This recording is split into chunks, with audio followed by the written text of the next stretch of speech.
Welcome back दोस्तों, स्वागत करता हूं आप सभी का आज के इस नए वीडियो में। दोस्तों आज के इस वीडियो में हम श्रीकांत मूवी के डेप्थ में समझने की कोशिश करेंगे और दोस्तों इसी वीडियो में हम ये भी डिस्कस करेंगे कि क्या ये मूवी हिट होगी या फ्लॉप। तो आइए दोस्तों वीडियो को स्टार्ट करते हैं। दोस्तों मेरा नाम है सुरेश और आप लोग देख रहे हो IQ टूर। दोस्तों अभी जो मैं आपको कहानी सुनाने वाला हूँ वो कहानी एक ऐसे इंसान की है जिसे नेत्र न होने के बाद भी वो ऐसे ऐसे कारनामे कर दिए जो एक नेत्रहीन इंसान भी नहीं कर पाता। तो आइए दोस्तों इसकी कहानी को समझते हैं। तो शुरुआत करते हैं श्रीकांत मूवी में दिखाए गए श्रीकांत बोला के रियल कहानी से। तो श्रीकांत बोला का जन्म 7 जुलाई 1991 को मध्य प्रदेश के एक मछलीपट्टनम गांव में हुआ। जब ये पैदा हुए थे तो उस समय उसके घर में खुशियां नहीं बल्कि गम का माहौल था। ऐसा इसीलिए था क्योंकि श्रीकांत बोला नेत्रहीन पैदा हुआ था। ऐसे में जब श्रीकांत बोला का जन्म होता है तो वहाँ के गाँव वाले उसके माता पिता को सलाह देते हैं ये बच्चा नेत्रहीन है, ये कुछ नहीं कर सकता, इसे मार देना ही बेहतर है, नहीं तो सारी जिंदगी इसका बोझ ढोना पड़ेगा। ये सारी बातें सुनने के बाद श्रीकांत बोला के माता पिता कुछ पल के लिए तो सहम सा गए, लेकिन कहते हैं ना माता पिता अपने बच्चों के लिए कभी भी बुरा नहीं सोच सकते।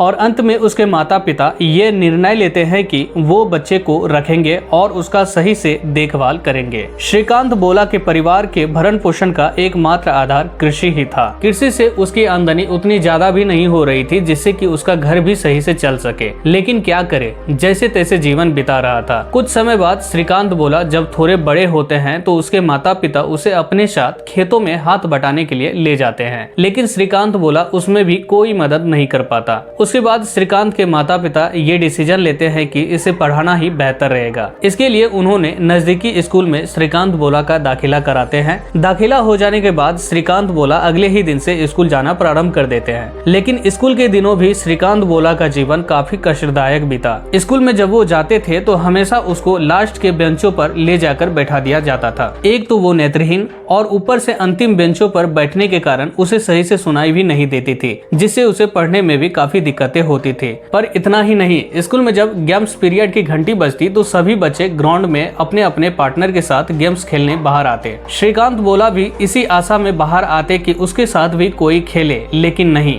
उसके साथ कोई नहीं खेलता। कम उम्र में ही अकेलापन का सामना करते करते उसका जीवन और भी दुखमयी होते जा रहा था। कुछ दिनों बाद ये बातें जब श्रीकांत के माता पिता को पता चली तो उसके माता पिता गहरे सोच में डूब गए कि अब क्या करे, उसका जीवन कैसे आगे बढ़ेगा। उसी वक्त उसके किसी रिश्तेदार का सुझाव आता है कि श्रीकांत को उसके स्पेशल कॉलेजों में दाखिला कराया जाए जहां उसके जैसा अन्य भी बच्चे पढ़ते हो। श्रीकांत के माता पिता उस रिश्तेदार की बात मान ली और उन्होंने श्रीकांत का दाखिला हैदराबाद के एक नेत्रहीन कॉलेजों में करवाया। बचपन से अपने माता पिता के साथ रहे श्रीकांत बोला अब अपने माता पिता से दूर रहने लगे। ऐसे में उसे अपने माता पिता की बहुत याद सताया करती थी। एक बार उन्होंने कॉलेज से भागने की भी कोशिश की, लेकिन वो पकड़ा गया। जब ये बातें उस रिश्तेदार को पता चली तो उन्होंने श्रीकांत को बड़े ही प्यार से समझाया और कहा घर जाने के बाद तुम्हें कैसी जिंदगी मिलेगी। ये क्वेश्चन सामने आने के बाद श्रीकांत ठहर सा गए और उस दिन के बाद वो कभी भी घर जाने के लिए जिद नहीं किए।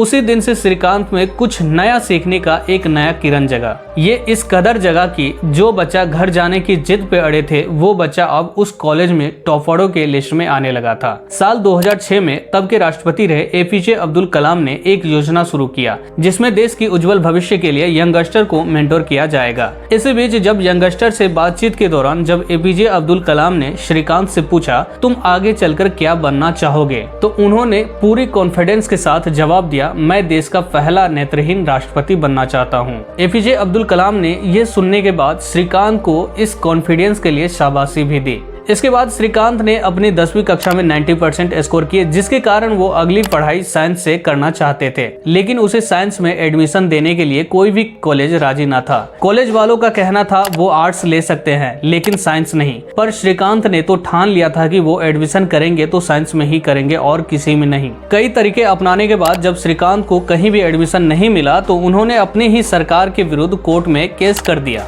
तकरीबन 6 महीने बाद श्रीकांत के घर पर एक गवर्नमेंट ऑर्डर आया जिसमें लिखा था वो साइंस में एडमिशन ले सकते हैं लेकिन खुद की रिस्क पर। उन्होंने खुद की रिस्क पर साइंस में एडमिशन ले लिया और अपनी पूरी जोश और जुनून के साथ तैयारी में लग गया। उसका नतीजा ये निकला कि जब 12th का रिजल्ट आया तो उसमें इन्होंने 98% मार्क किया। अब आप सोचिए 98% मार्क लाने के बाद भी श्रीकांत बोला जब आगे की पढ़ाई के लिए इंजीनियरिंग कॉलेजों में आवेदन किया तो उसका आवेदन रिजेक्ट कर दिया गया और रिजेक्ट करने का कारण सिर्फ उसकी नेत्रहीनता था। ऐसे में अगर कोई और बंदा होता तो वह टूट कर बिखर जाता, लेकिन श्रीकांत बोला हार नहीं माना। उन्होंने जब देखा कि इंडिया में उसे कहीं भी कोई भी एडमिशन नहीं दे रहा है तो उन्होंने विदेशों में अप्लाई करना शुरू कर दिया। उन्होंने अमेरिका के 4th कॉलेजों में अप्लाई किया। शॉकिंग की बात तब लगी जहां इसे इंडिया में कहीं भी एडमिशन नहीं मिल रहा था, वहीं ये अमेरिका में अप्लाई किए तो अमेरिका के चारों कॉलेजों ने इसे सिलेक्ट कर लिया।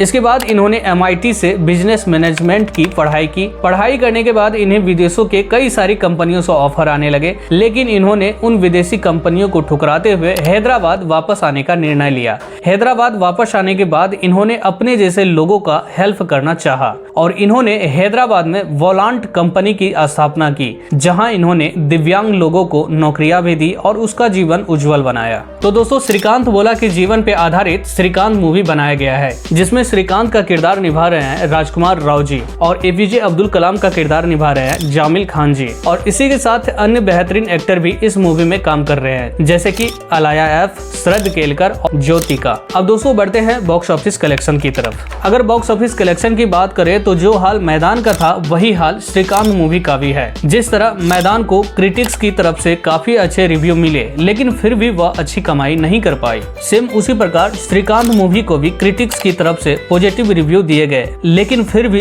जितनी कमाई करनी चाहिए उतनी कमाई नहीं कर रही।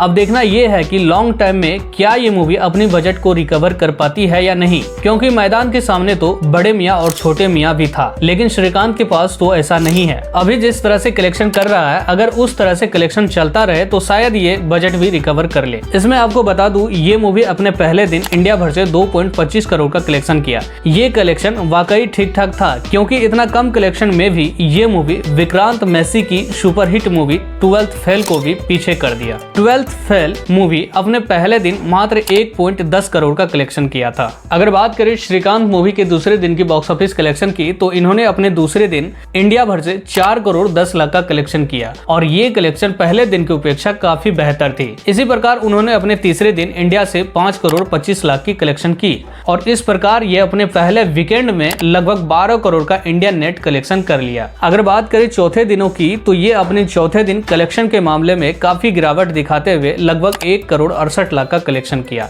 इसी प्रकार ये अपने 5वें दिन लगभग 1 करोड़ 63 लाख का कलेक्शन करते हुए टोटल 5 दिनों में ये मूवी इंडिया भर से लगभग 15 करोड़ का कलेक्शन कर लिया। इसी बीच ओवरसीज मार्केट से ये 5 दिनों में 1 करोड़ 80 लाख का कलेक्शन कर वर्ल्ड वाइड ये मूवी लगभग 17 करोड़ के आंकड़े को पार करती दिखी। अगर इसे में ग्रॉस कलेक्शन मिला दिया जाए तो यही आंकड़ा लगभग 20 करोड़ तक पहुंच सकती है। अगर इसी रफ्तार से चलता रहे तो ये अपना बजट जरूर ही रिकवर कर लेगी। ऐसे में आपको बता दूं दोस्तों इस मूवी का बजट लगभग 40 करोड़ बताया जाता है। अगर बात करें स्क्रीन काउंट की तो इस मूवी को इंडिया भर से 1200 प्लस स्क्रीन पे रिलीज किया गया और इसे ओवरसीज मार्केट में 500 प्लस स्क्रीन पे रिलीज किया गया।